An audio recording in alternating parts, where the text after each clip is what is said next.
కూటమి ప్రభుత్వం అధికారంలోకి వచ్చాక రాష్ట్రంలో చిన్నారులు మహిళలకు రక్షణ కరువైపోయింది. మహిళలు చిన్నారులపై అత్యాచారాలు పెరిగిపోయాయి.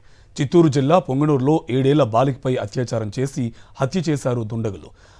అస్వియా అంజుమ్ అనే బాలికను కొందరు దుండగులు 4 రోజుల క్రితం కిడ్నాప్ చేశారు. ఆ తర్వాత అత్యాచారం చేసి బాలికను హత్య చేశారు. డెడ్ బాడీని వాటర్ స్టోరేజీ పాండ్లో పడేశారు. అంజుమ్ కనిపించకుండా పోయిన రోజే తల్లిదండ్రులు ఫిర్యాదు చేసిన ఆచూకీ కనిపెట్టడంలో పోలీసులు విఫలమయ్యారు.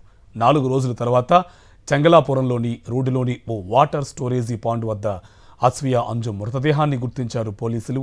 బాలిక శరీరంపై గాయాలు ఉన్నట్టు స్థానికులు చెప్తున్నారు. కానీ పోస్టుమార్టం నివేదికలో డెడ్ బాడీపై గాయాలు లేవని తేలిందని పోలీసులు అంటున్నారు. దీంతో ఈ ఘటనను పోలీసులు పక్కదారి పట్టించేందుకు ప్రయత్నిస్తున్నారు అనే అనుమానాలు వ్యక్తమవుతున్నాయి.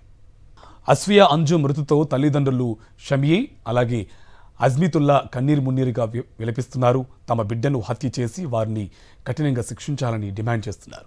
ఇటువంటి ఘటనలు మరోసారి జరగకుండా ప్రభుత్వం చర్యలు తీసుకోవాలని కోరుతున్నారు తల్లిదండ్రులు. అంజుమ్ మృతి పట్ల పలు ముస్లిం ప్రజా సంఘాల నాయకులు పొంగనూరులో ఆందోళనలు చేస్తున్నారు. పెద్ద ఎత్తున నాయకులు రోడ్లపైకి వచ్చి నిరసన తెలుపుతున్నారు. అంజుమ్ ఆత్మను శాంతించాలని ప్రార్థిస్తూ హిందూ జాగరణ సమితి సభ్యులు కొవ్వొత్తుల ర్యాలీ నిర్వహించారు.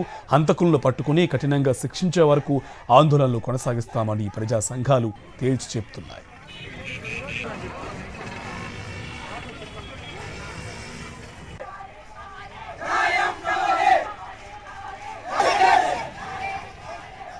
పొంగనూరులో చిన్నారిని కిడ్నాప్ చేసి హత్య చేస్తే పోలీసులు కనీసం పట్టించుకోలేదన్నారు పెద్దిరెడ్డి రామచంద్రారెడ్డి.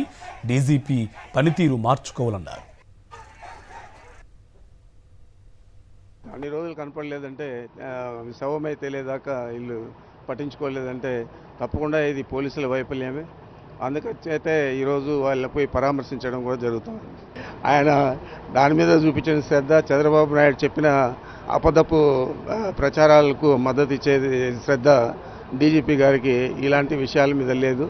తప్పకుండా వారు కూడా ఇవన్నీ కూడా గమనించి తన పనితీరును మార్చుకుంటే బాగుంటుందని చెప్పి తెలియజేస్తూ ఉంటారు.